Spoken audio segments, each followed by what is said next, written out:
시간이 되었습니다. 우리 함께 사도신경으로 신앙 고백하며 예배 자리로 나아가겠습니다. 나는 전능하신 아버지 하나님 천지의 창조주를 믿습니다. 나는 그의 유일하신 아들 우리 주 예수 그리스도를 믿습니다.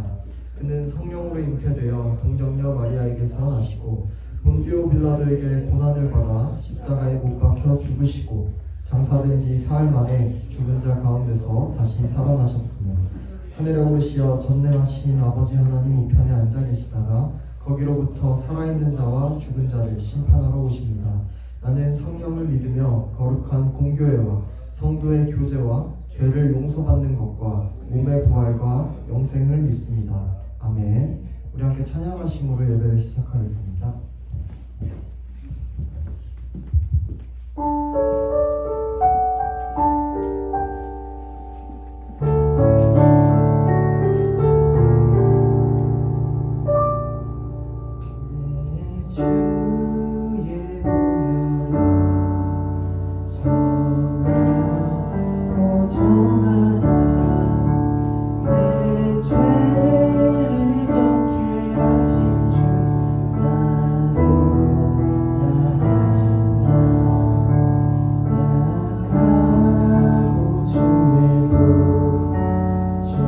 주께로 나가며 힘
함께 하시는 주님을 기억하겠습니다. 주위에 많은 사람이 있음에도 혼자인 것 같은 나를 바라보시는 주님을 구하겠습니다. 사고를 붙이고 치고 이리저리 치고 지칠 때 우리를 부르시고 기다리시고 계시는 주님을 나아가겠습니다. 말씀 선포하시는 전도사님과 오늘 예배를 위해 하나님 이루어지겠습니다.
오늘 이렇게 평소처럼 주님께 예배드리며 허락하신 하나님 아버지 감사합니다. 우리는 주님의 은혜 속에 살고 있습니다. 이것을 까먹지 않게 하시고 항상 감사하며 살아가게 해주세요. 오늘 찬양 예배가 있고 많은 것들이 있는데 주님의 은혜 속에서 주님의 영광 안에서 그의 일정들을 다 소화하게 하시고 주님의 은혜에 살아가게 해주세요. 오늘 말씀을 전하시는 영경호 전사님에게 영과 육신의 능력을 내려주세요. 예수님의 이름으로 기도드립니다.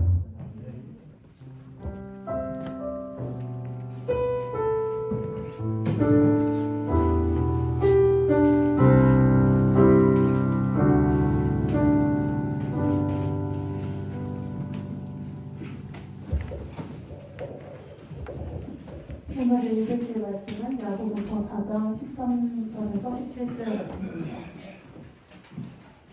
신약 374페이지입니다.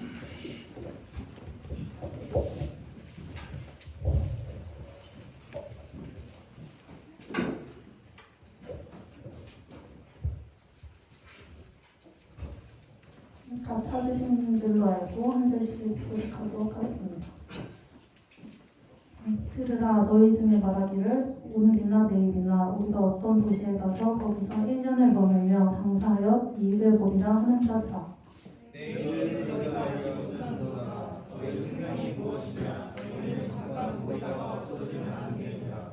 너희가 도리어 말하기를 주의 뜻이면 우리가 살기도 하고 이것이나 저것을 하리라 할 것이거늘 이제도 너희가 억하는 자랑하니 그러한 자랑은 다 당신이라. 그러므로 사람이 선을 행할 줄 알고도 행하지 아니하면 되니라. 양경호 전도사님 나오셔서 멜렌토 몰이라는 제목으로 말씀 선포해 주시겠습니다.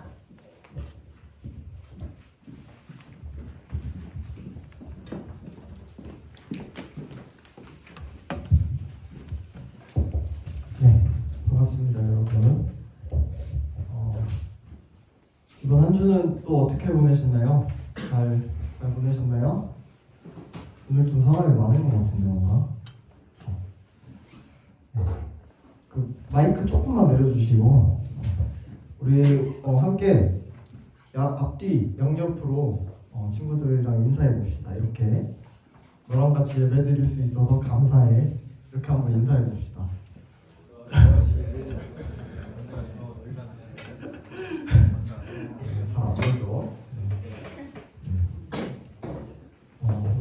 앞에서 같이 예배드리는 친구들의 또 소중함을 알고 우리 하나 되기 힘쓰는 여러분 되시기를 축복합니다.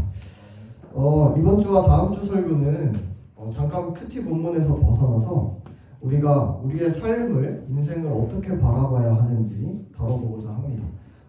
다음 주에 고사 예배 주제도 같은 맥락으로 이어질 거예요.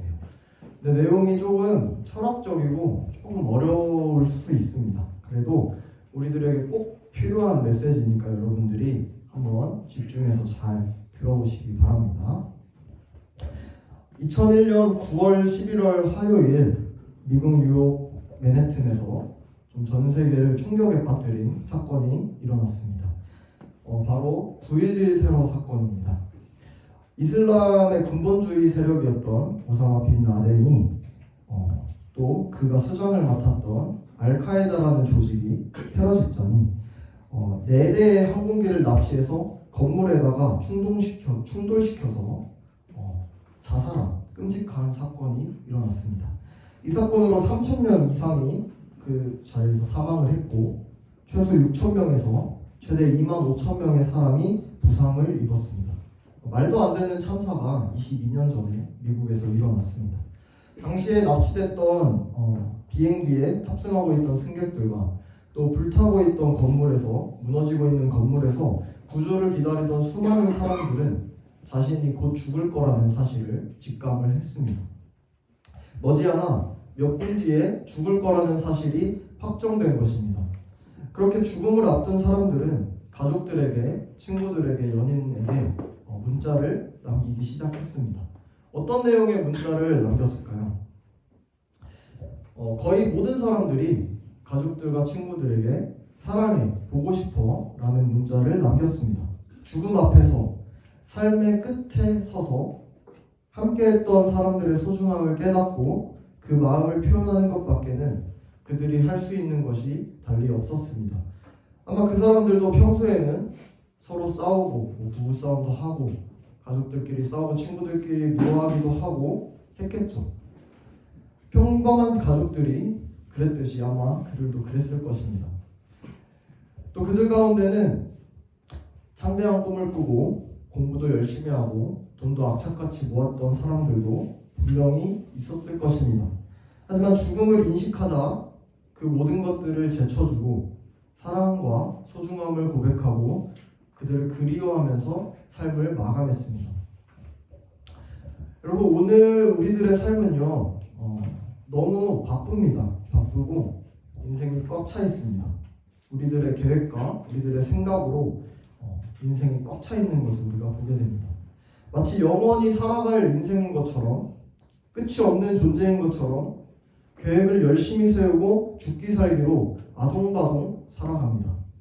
살아가기보다 미워하고 가까이 있는 존재를 소중히 여기지 못합니다. 그들도 나랑 영원토록 함께 있을 것이라고 착각을 하곤 합니다. 메멘토 모리, 오늘 설교의 제목입니다. 혹시 이 문구를 들어본 친구가 있나요? 잘 없죠? 네. 이 메멘토 모리라는 문구는 죽음을 기억하라, 죽는다는 것을 기억하라 라는 의미의 라틴어 문구입니다. 메멘토가 기억하라고, 모리가 죽음이죠. 마치 영원한 존재인 것처럼 살아가는 사람들에게, 우리들에게 사람은 모두 죽을 수밖에 없는 존재라는 것을 기억하라라는 삶의 유한함을 떠오르게 해주는 문구입니다. 우리가 앞서 이야기했듯이 죽음을 앞둔 사람, 삶의 유한함을 인식한 사람들의 태도는 분명히 무언가 다릅니다. 여러분, 잠깐 멈춰서서 한번 생각해 보시기 바랍니다. 우리가 지금 열심히 살아가고 있는데요. 정말 이대로 살아가도 괜찮은 걸까요? 그리스도인이라고 하는 우리가, 예수님의 제자라고 자처하고 있는 우리가 마치 영원한 존재이냐, 앞만 보고 살아가도 괜찮겠습니까? 바쁘다는 이유로 이런저런 이유를 들어가면서 정말 중요한 것들을 내팽겨치고 살고 있지는 않습니까? 산다는 것이 무엇이고 죽는다는 것이 무엇인지 생각하지 않은 채 그냥 태어났으니까 살아간다, 이렇게 생각하고 있진 않나요? 조금 어렵게 느낄지도 모르겠지만 전도사님은 중고등학생 시기라면 이런 부분들을 충분히 사유하고 고민해야 하는 시기라고 생각을 합니다. 그럼 우리 오늘 한번 말씀을 통해 깊게 고민해 보도록 하겠습니다. 오늘 본문에는 어떤 상인들이 등장을 합니다. 이 상인들은 자신들이 어디로 가고 언제 가고 얼마나 머물며 사업을 할지 결정하고 있습니다. 또 사업을 통해서 반드시 이익을 얻을 거라는 확신을 하고 있습니다. 1세기 당시에는 상업활동이 아주 왕성했던 시기입니다. 지중해 근처의 도시에서 정착을 하면서 이제 물건을 사고 팔고 하는 일이 아주 자연스러운 일이었습니다. 당시 야고보서의 독자들도 그리고 오늘날의 현대인의 눈에도 이런 상인들의 모습은 너무나도 자연스러워 보입니다. 그런데 본문의 저자인 야고보가 그들의 태도를 지적하고 비판합니다. 오늘 본문 14절 말씀을 우리 함께 읽어보겠습니다. 14절 말씀 읽어보겠습니다. 시작. 내일을 너희가 알지 못하는 거다. 너희 생명이 무엇이냐 너희는 생각하기를 안 됩니다. 네, 야고보가 지금 지적하고 있는 모습은 단순하게 사업을 하면서 이익을 취하고자 하는 모습을 지적하고 있는 것이 아닙니다. 그들의 삶의 태도가 인생의 유한함, 인생의 끝이 있음, 우리가 한치 앞도 볼 수 없음이라는 그 사실을 근본적인 사실을 고려하지 않은 계획이기 때문에 그 점을 지적하고 있는 것입니다. 야고보가 이렇게 말한 거예요. 열심히 계획을 세우는 사람들아, 너희는 너희 인생을 통제하지 못하는 사람들이라는 것을 잊고 있다. 너희 생명이 오늘 내일 어떻게 될지 모른다. 이렇게 외치고 있는 것입니다. 바로 사람의 인생이 덧없다는 사실을 인지하지 못한 채 마치 내일 살아있는 것을 당연하게 여기면서 계획을 세우는 태도들을 지적하고 있는 것입니다. 여러분 정말로 그렇습니다. 인생은 잠깐 생겼다가 사라지는 안개나 수증기와 같습니다. 삶은 유한하고 생명은 덧없습니다. 이것이 우리가 살아가는 세상의 근본적인 원리입니다. 이 세상에 죽지 않는 사람이 있습니까? 꺼지지 않는 생명이 없어요. 오늘 열심히 살다가 내일 갑자기 죽을지, 우리 미래가 어떻게 될지 도대체 누가 압니까? 우리가 열심히 공부하고 계획을 세우고 악착같이 돈을 벌어갖고 뭐 수십억을 모았다고 한들 병에 걸리거나 사고가 나면 그대로 죽어서 세상을 떠나는 것이 사람의 인생입니다. 이것이 인생의 유한함입니다. 4세기에 활동했던 기독교의 위대한 신학자인 어거스틴이라는 사람은 이렇게 말했습니다. 나는 인생을 죽어가고 있는 생명이라고 불러야 할지 아니면 살아가고 있는 죽음이라고 일컬어야 할지 잘 모르겠습니다. 라고 이야기했습니다. 정말로 인생은 태어난 그 순간부터 죽음을 향해서 살아갑니다. 모든 사람은 예외 없이 죽고 있습니다. 그런데 그 중요하고 당연한 사실을 아무렇지 않게 생각하고 우리는 살아가고 있습니다. 혹은 죽는다는 사실이 두려워서 그것을 회피하고 피하고 살아가고 있습니다. 오늘 설교의 제목은 메멘토 모리입니다. 모든 인생에는 끝이 있고 결국 죽는다는 것을 기억하라는 말이죠.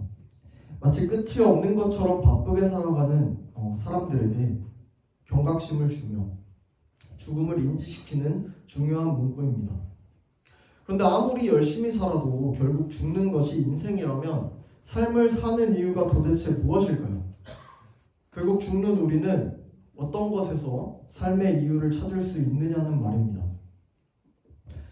이런 딜레마와 함께 인류는 역사 가운데에서 수도 없이 인생에 대해서, 삶과 죽음에 대해서 고민해 왔습니다. 철학자들도 평생을 바치며 죽음에 대한 다양한 이론들을 세워나갔습니다. 그런데 참 아이러니한 것은 죽음이라는 것에 대해서 연구하고 이야기했던 사람들 치고 죽음을 경험한 사람은 단 한 번도 아무도 없다는 것입니다. 바로 경험 없는 사색에 불과했던 것입니다. 철학자들과 마찬가지로 다양한 종교들도 저마다의 죽음관을 가지고 있습니다. 예를 들어서 불교는 윤회설을 주장하면서 죽음 이후에 다른 존재로 회귀한다고 봅니다. 그래서 죽음을 크게 두려워하지 않습니다. 유교는 크게 죽음에 대해서 관심을 가지지 않습니다. 알지 못하는 죽음보다는 지금 살고 있는 삶에 열중하라고 합니다. 그럼 우리가 믿는 기독교 신앙은 죽음을 어떻게 바라보는지 한번 간단하게 우리가 알아보고자 합니다. 히브리서 기자는 이렇게 말합니다. 한 번 죽는 것은 사람에게 정해진 것이요 그 후에는 심판이 있으리니 모든 사람은 한 번 죽고 그 후에 시간이 되면 심판을 받습니다. 우리가 먼저 처음 죽는 것에 대해서 알아보겠습니다. 처음 죽는 것에 육체적 죽음이 있습니다. 모든 사람은 죽습니다. 정확히 말하면 모든 육체, 이 살 모두 죽고 썩어서 없어집니다. 그런데 원래 이 세상에는 태초에는 죽음이라는 게 없었습니다. 하지만 어떤 사건으로 인해서 죽음이라는 개념이 생겨나게 됩니다. 우리 함께 로마서 5장 12절 말씀을 찾아서 읽어봅시다. 신약 245페이지에 있습니다. 로마서 5장 12절 말씀입니다.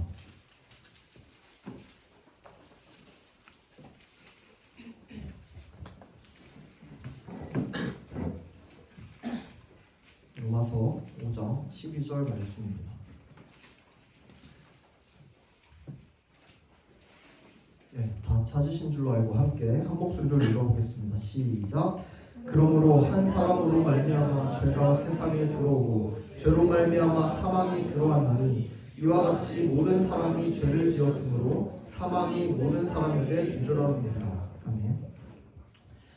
아담이라는 태초의 인류가 선악과를 따먹고 범죄했습니다. 그 범죄함으로 인해서 죄가 세상으로 들어오고 그 죄가 세상으로 들어옴으로 인해서 사망이 세상에 들어옵니다.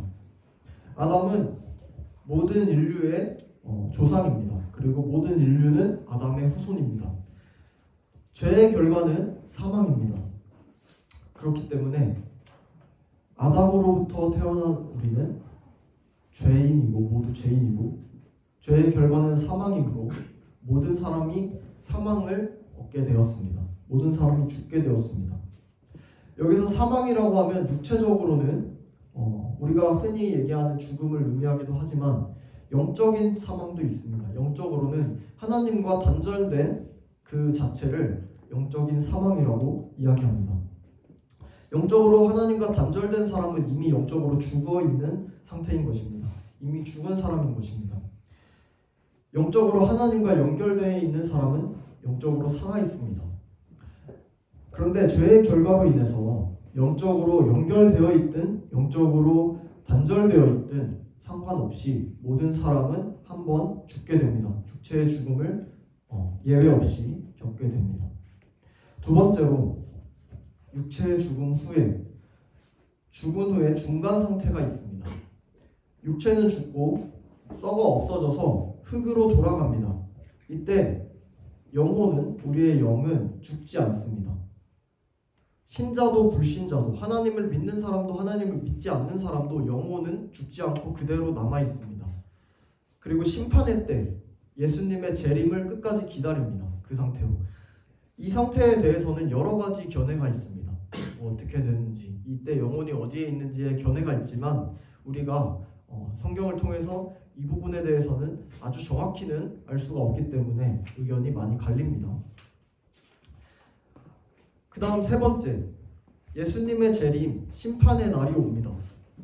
그날에, 마지막 날에 예수님이 오시고 나팔이 불릴 때 모든 영혼이 완전한 육체를 입고 부활합니다. 신자도 불신자도 이 육체를 다시 입고 부활을 한 후에 하나님의 심판대 앞에 섭니다. 우리 함께 요한계시록 20장 12절에서 15절 말씀을 찾아 읽어봅시다. 신약 420페이지 성경의 거의 끝부분에 있습니다. 요한계시록 20장 12절에서 15절 말씀입니다.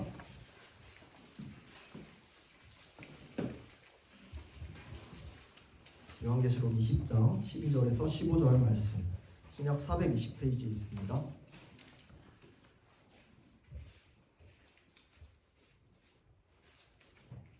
네, 우리 다 찾으신 줄로 알고 함께 한 목소리로 읽어보겠습니다. 시작.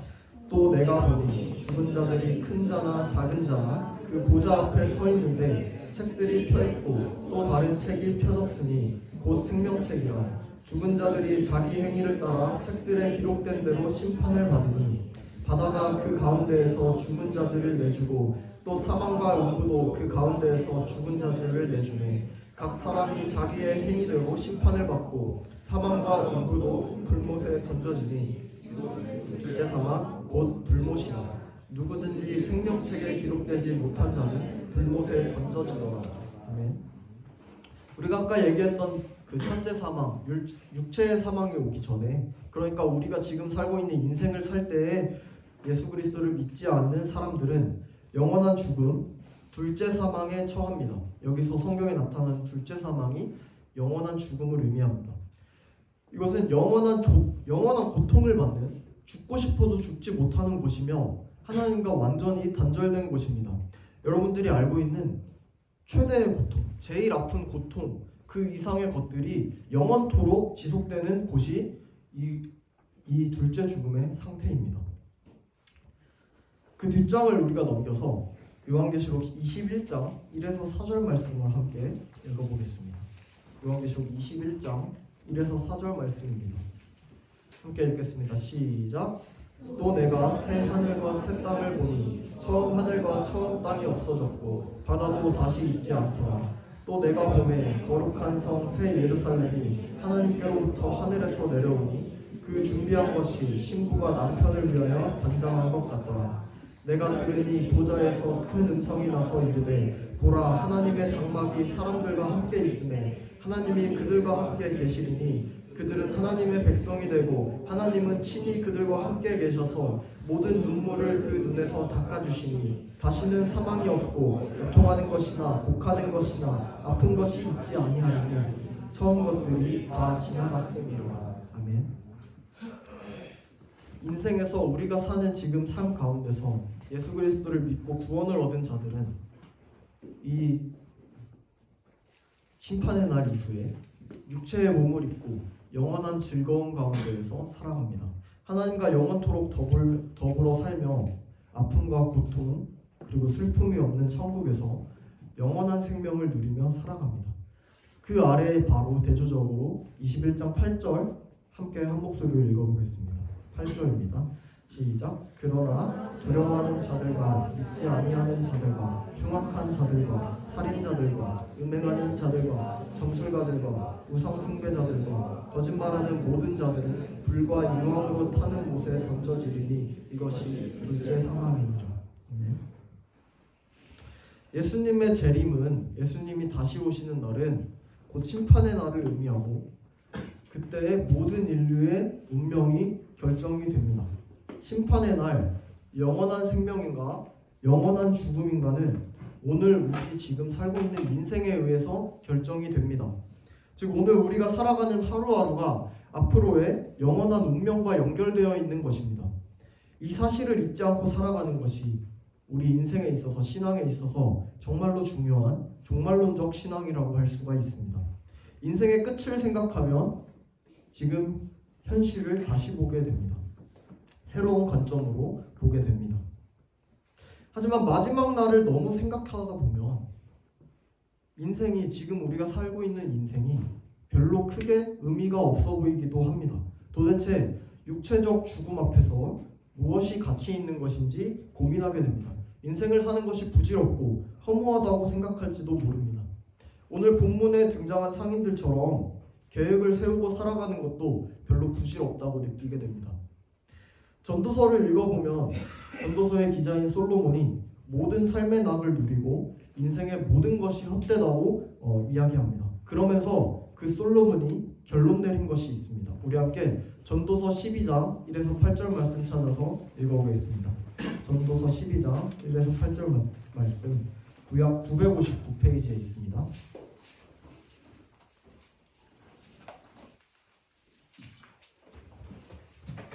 전도서 12장 1에서 8절 말씀 구약 959페이지입니다.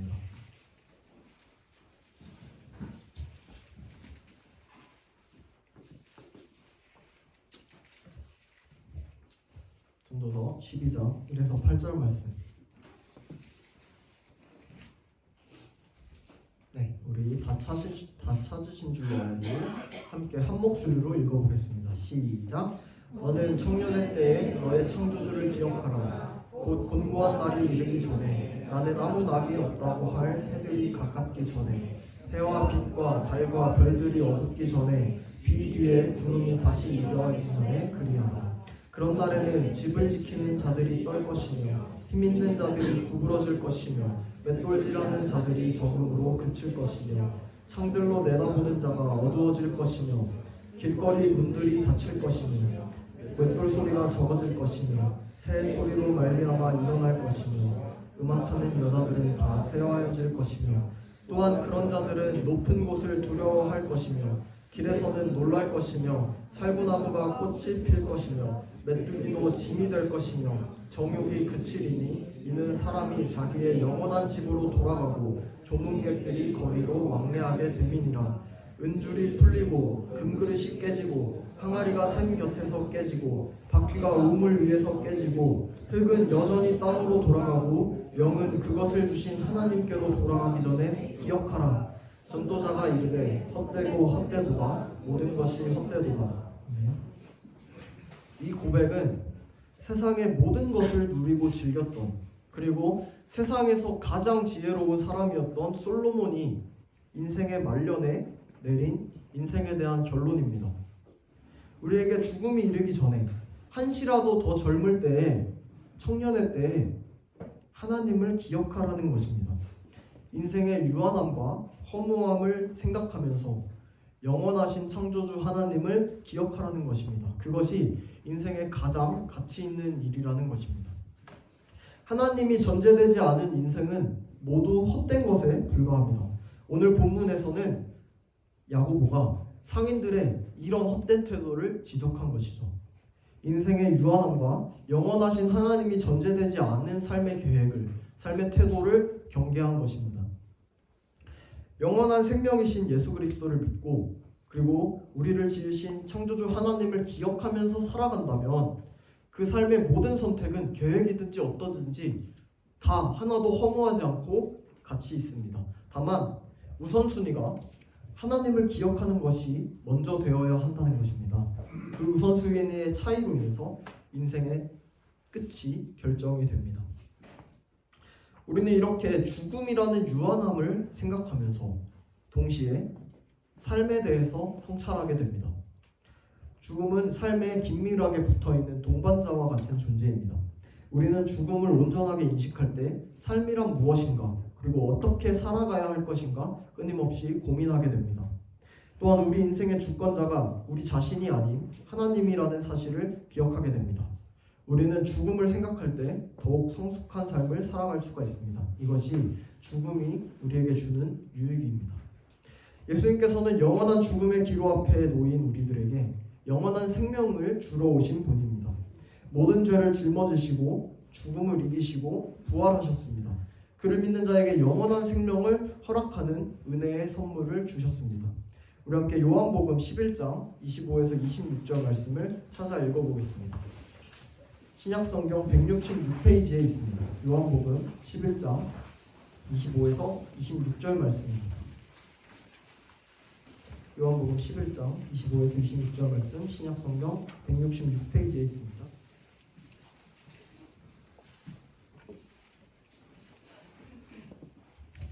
네, 다 찾으신 줄 알고 함께 한 목소리로 읽어보겠습니다. 시작. 예수께서 이르시되 나는 부활이요 생명이니 나를 믿는 자는 죽어도 살겠고 무릇 살아서 나를 믿는 자는 영원히 죽지 아니하리니 이것을 내가 믿느냐. 여러분, 예수 그리스도가 부활이자 생명이라는 사실을 믿습니까? 정말로 예수님을 믿음으로 우리가 영원히 죽지 않는다는 사실을 여러분들이 정말로 믿습니까? 그 복음을 믿는 믿음만이 이 세상을 살아가면서 이 허무한 세상에서 정말로 유일한 가치 있는 것임을 전도사님이 믿습니다. 세상에 썩어 없어질 허무할 것들을 위해서 영원한 가치를 포기하거나 타협하지 마시기 바랍니다. 사도 요한은 요한일서에 이렇게 기록했습니다. PPT를 한번 우리 함께 읽어보겠습니다. 시작. 이 세상도 그 정욕도 지나가되 오직 하나님의 뜻을 행하는 자는 영원히 거하느니라. 성경은 계속해서 이 말을 하고 있어요, 여러분. 우리가 보는 성경은 늘 영원한 생명에 대해 그리고 죽음에 대해 이야기하고 있습니다. 세상의 모든 것은 지나갑니다. 하지만 하나님의 뜻을 행하는 자는 영원히 살아갑니다. 이 사실을 절대로 흘려듣지 마시기 바랍니다. 여러분들의 삶과 그 무엇보다도 밀접한 관계가 있어요. 여러분들이 공부하는 것, 여러분들이 노는 것, 그 이상으로 여러분들의 삶에 밀접한 관계가 있는 것이 이 삶과 죽음이라는 문제입니다. 부모님이나 친구가 여러분들의 삶을, 여러분들의 신앙을 대신해 줄 수가 없습니다. 온전히 여러분들의 믿음과 선택에 달린 것입니다. 그럼 마지막으로 오늘 설교 내용을 한번 적용을 해봅시다. 인생이 유한하고 하나님만이 영원하다는 사실을 다 알겠는데 그럼 우리는 어떻게 살아가야 될까요? 어떤 삶을 살아가야 될까요? 오늘 본문인 야고보서 4장 15절에서 17절에 그 내용이 다 나옵니다. 오늘 본문입니다. 함께 우리 15절에서 17절 말씀 읽어봅시다. 야고보서 4장 15절에서 17절이었죠.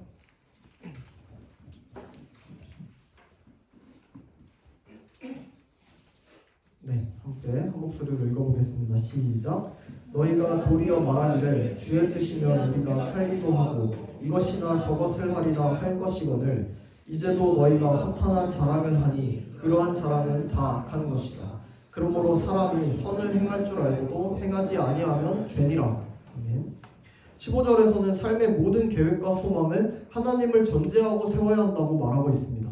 상인들이 물건을 사고 파는 것이 잘못된 게 아닙니다. 죄를 짓는 것이 아닙니다. 여러분들이 열심히 공부하고 계획을 세우면서 아둥바둥 살아가고 돈을 벌면서 살아가는 것이 잘못된 것이 아닙니다. 다만 그 모든 계획과 과정 가운데 하나님의 뜻을 구하고 찾으며 나아가야 한다는 것입니다. 이 상인들은 하나님을 생각하지를 않았습니다. 자신들의 유한함과 죽음도 생각하지 않았습니다. 모든 삶의 주권이 하나님께 있다는 사실을 잊고 살아갔습니다. 더 나아가 거만하게 자신들을 자랑했습니다. 겸손하고 겸비하며 하나님 앞에 엎드려 살아갑니까, 여러분은? 아니면 내 뜻과 계획에 하나님의 뜻을 껴맞추며 살아갑니까? 하나님이 우선순위에서 밀려났다면 그것은 그 자체로 죄입니다. 그러면 다시금 하나님 중심적인 삶을 살도록 우리가 애써야 합니다. 17절에서는 사람이 선을 행할 줄 알면서도 행하지 않는다면 그것이 죄를 짓는 것이라고 말하고 있습니다. 여러분들은 하나님을 위해 사는 삶이 어떤 것인지 매주 듣고 있고 들었습니다. 그럼에도 행하지 않는다면 그것은 하나님 앞에서 죄를 짓는 것입니다. 알고도 행하지 않는다면 죄를 짓는 것입니다. 여러분들은 복음을 듣고 영원한 생명을 소유한 사람들입니다. 여러분들은 믿음으로 구원을 받은 성도들입니다. 그런데 그에 합당한 삶을 살아가지 않는다면 그것은 직무유기겠죠. 이것은 선택이 아닌 필수입니다. 영원한 생명을 누리는 사람들의 마땅한 책임인 것입니다. 여러분 주위를 한번 돌아보세요. 예수 그리스도를 믿지 않는 사람들이 세상에 얼마나 많습니까? 가족과 친구들만 하더라도 얼마나 많습니까? 여러분 그 사람들이 죽어가고 있는 생명입니다. 이거를 인식해야 돼요. 여러분들 인식해야 합니다. 우리가 아까 들은 것처럼 심판의 날에 영원한 죽음을 맞게 되는 운명이라는 것이에요. 정말로 여러분들이 영생을 소유한 사람이라면 그들에게 복음을 전하지 않고는 버틸 수 있겠습니까? 제자반에서도 이야기를 했는데 전도사님이 고등학교 때 신앙적으로 정말로 충격을 받았던 사건이 하나 있어요. 전도사님이 고1 때 여러분들의 나이랑 비슷했죠. 고1 때 같은 반이었던 친구가 있습니다. 그 친구랑은 엄청 막 친하진 않았어요. 근데 그래도 자주 가끔씩 놀기도 하고 가끔씩 PC방도 같이 가고 이랬던 친구였어요. 그런 사이였어요. 2학년이 돼서 다른 반으로 갈라졌어요. 다른 반이 됐는데 갑자기 그 친구가 죽었다는 소식을 들었습니다. 처음에는 별로 실감이 나지 않죠. 친구가 죽었다는 소식을 들으니까. 그런데 생각하면 생각할수록 마음이 너무 아팠어요. 전도사님이 고1 때 그 친구랑 PC방은 자주 가고 게임 얘기는 자주 했는데 교회 가보자는 이야기를 단 한 번도 해본 적이 없는 거예요. 예수님에 대해서 한마디도 그 친구에게 해본 적이 없는 거예요. 심지어 우리 반에 고1 때 반에 전도사님 반에 교회 다니는 친구가 5명도 넘었어요. 그 옆에 바로 큰 수영로 교회라는 큰 교회가 있었고 학교 옆에 교회 다니는 친구들이 참 많았는데 그 친구에게 교회를 가보자라는 얘기를 한 번도 해본 적이 없고 전도를 시도해 본 적도 없습니다. 예수님을 믿지 않는 자는 영원한 죽음에 이릅니다. 만약 전도사님이 그 친구에게 복음을 전하고 교회에 같이 갔더라면 그 친구가 예수님을 믿었더라면 그렇게 마음이 무겁진 않았을 텐데 그 친구에게 너무 미안하고 또 스스로가 너무 부끄러웠습니다. 여러분, 복음은 생명을 다루고 있습니다. 구원의 내용을 담고 있습니다. 그 생명의 복음을 알았던 전도사님이 그 친구를 위해서 단 한마디도 전해보지 못하는 사실이 너무 충격적이었습니다. 이미 그걸 깨달았을 때는 그 친구는 이미 없어요. 이미 갔어요. 그때부터 전도사님의 신앙관이 바뀌기 시작했어요. 죽음과 가까운 삶, 메멘토 모리의 삶을 좀 추구하게 됐습니다. 종말론적 신앙을 갖게 되는 계기가 되었던 것 같아요. 여러분들, 그리스도인에게는 생명에 대한 책임과 의무가 있습니다. 우리 곁에는 죽어가는 생명들이 가득합니다. 전도사님이나 목사님이어서 전도하고 복음을 전하는 게 아니라요. 여러분들이 영원한 생명을 소유한 사람들이니까 죽음을 앞두고 있는 사람들에게 복음을 전하지 않고는 못 버텨야 한다는 거예요. 여러분들이 전도사님이 그랬던 것처럼 복음을 전하지 않고 혼자만 누리면서 살아간다면 그것은 여러분들 곁에 있는 수많은 생명들을 죽이는 꼴입니다. 여러분, 학교가 얼마나 복음을 전하기 좋은 곳입니까? 학교만큼 전도하기 좋은 곳이 도대체 어디 있습니까, 여러분? 학교에서조차 전도를 하지 못한다면 도대체 언제 여러분들의 삶에서 복음을 전할 수 있겠습니까? 이게 학교에서 기독교인들이 스쿨처치나 학교 기도 모임을 해야 하는 그 필요성입니다. 여러분, 그 친구들 예수님 몰라서 전부 죽어가는데 여러분 3년 동안 정말로 멍하니 그 친구들 그냥 바라만 보고 있을 거예요? 그냥 같이 놀기만 할 거예요? 우리는 생명을 소유한 자로서 그 마땅한 책임과 의무를 다해야 합니다. 공부해야 된다는 이유로, 놀아야 된다는 이유로, 쉬어야 된다는 이유로 여러분들의 책임과 여러분들의 그 의무를 저버리지 마시기 바랍니다. 말씀을 맺겠습니다. 사람은 안개와 같은 유한한 존재입니다. 우리가 머지않아 죽는다는 사실을 우리는 반드시 기억을 해야 합니다. 우리의 모든 계획과 소망은 하나님의 주권을 인정하고 하나님의 뜻을 생각하면서 세워져야 합니다. 여러분, 유한한 인생에서, 죽음이 있는 인생에서 가장 가치 있는 것은 오직 영원한 생명의 복음밖에 없습니다. 영원한 삶이 허락된 우리는 이제 복음을 전하는 삶을 살아가야 합니다. 여러분 곁에 있는 죽어가는 생명들을 인식하고 그걸 바라보고만 있지 마시기 바랍니다. 여러분들이 거저 받은 것처럼 거저 주시기 바랍니다. 이번 한 주도 삶의 유한함을 기억하고 하나님의 영원하심을 바라보는 우리 달리다공 학생부 여러분 되시기를 주님의 이름으로 축복합니다. 전도사님이 기도하고 설교를 마치겠습니다. 기도하겠습니다. 영원하신 창조주 하나님, 영원히 죽을 수밖에 없는 우리를 예수 그리스도의 십자가 은혜로 구원해 주시네 참으로 감사드립니다. 인생은 유한하지만 우리가 그 사실을 잊고 살아갈 때가 참으로 많습니다. 우리의 인생이 영원하지 않다는 사실을 기억하게 하시고 오직 영원하신 그 하나님만을 바라보며 겸손하게 살아갈 수 있도록 인도하여 주시옵소서. 또한 우리에게 맡겨진 복음 전하는 일을 우리 모두가 감당할 수 있도록 성령님께서 담대함과 용기를 허락해 주세요. 죽어가는 생명에게 영생의 기쁨을 전하는 우리가 되기를 소망합니다. 이번 한 주도 늘 함께해 주심을 믿으며 살아계신 우리 주 예수 그리스도의 이름으로 기도드렸습니다. 아멘.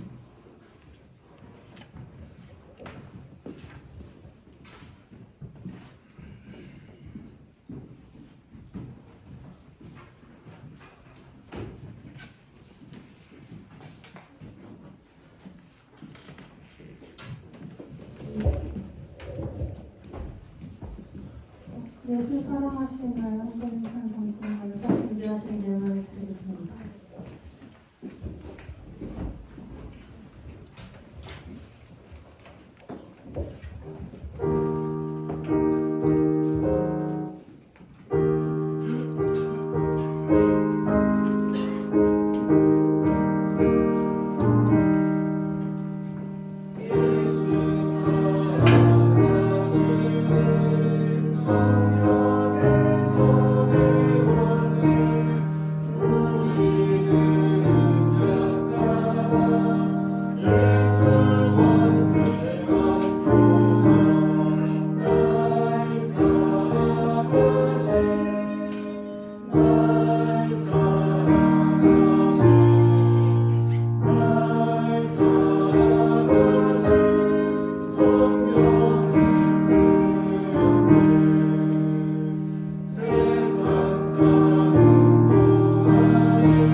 우리의 영원한 생명 되신 하나님 감사합니다.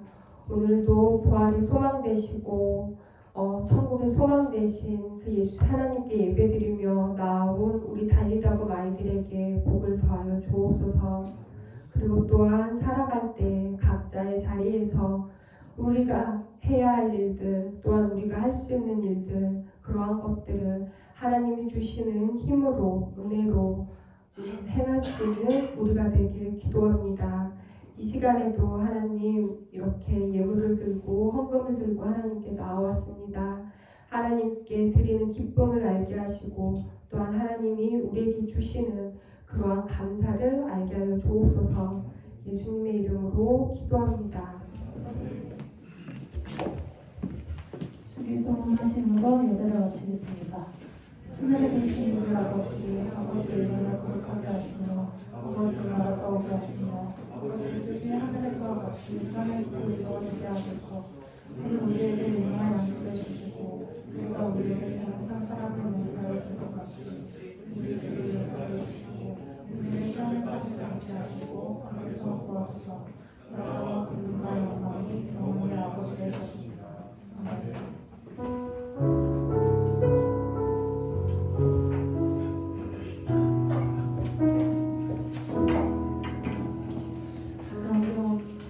명경호 전도사님 나오셔서 광고해 주시겠습니다.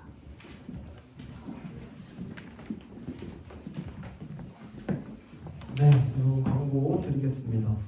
첫 번째 광고는 우리 오늘 연합 찬양 집회 오후 6시에 있습니다. 우리 세비전 양해문교회에서 찬양을 준비를 했고요. 우리 6시에 지난번에 했던 것처럼 제2회 연합 찬양 집회인데 여러분들 5시부터 오시면 이제 간식을 같이 먹을 수 있다고 해요. 그래서 같이 오셔서 같이 이렇게 얘기도 나누시다가 찬양 집회에서 많은 은혜 받고 돌아가셨으면 좋겠습니다. 전도사님이 연습하는 걸 얼핏 들어봤는데 굉장히 잘합니다. 놀랐어요. 그래가지고 찬양에 큰 은혜가 있지 않을까 하는 생각이 듭니다. 많은 참여 바랍니다. 우리 두 번째로는 다음 주 토요일에 고사 예배가 있습니다. 그러니까 돌아오는 토요일이죠. 고사 예배가 있고 여기서 오후 6시에 진행을 하게 됩니다. 그래서 여러분들 잊지 마시고 주중에도 광고를 할 텐데 여러분들 학교에서 친구들 아마 기독교인 친구들도 같이 와도 좋을 것 같아요. 아마 강사로 오시는 전도사님이 유튜브에서도 꽤 유명하세요. 그래가지고 또 궁금해하는 친구들도 있을 수 있고 같이 또 이 기회에 같이 고사예배 참여했으면 참 좋을 것 같습니다. 고사예배 참석할 친구들의 의사를 선생님들에게 오늘 좀 밝혀주시면 좋을 것 같아요. 자, 그러면 우리 세 번째로 혹시 중반실이 있었는데 다음 주로 미루도록 하겠습니다. 그러면 이제 네, 우리 공추첨 하도록 하겠습니다.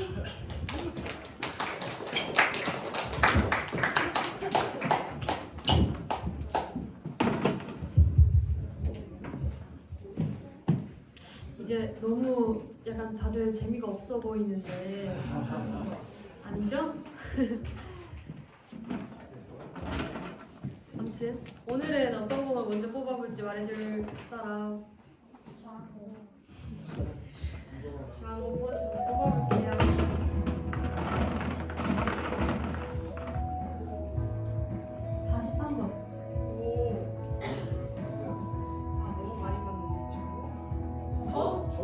정주.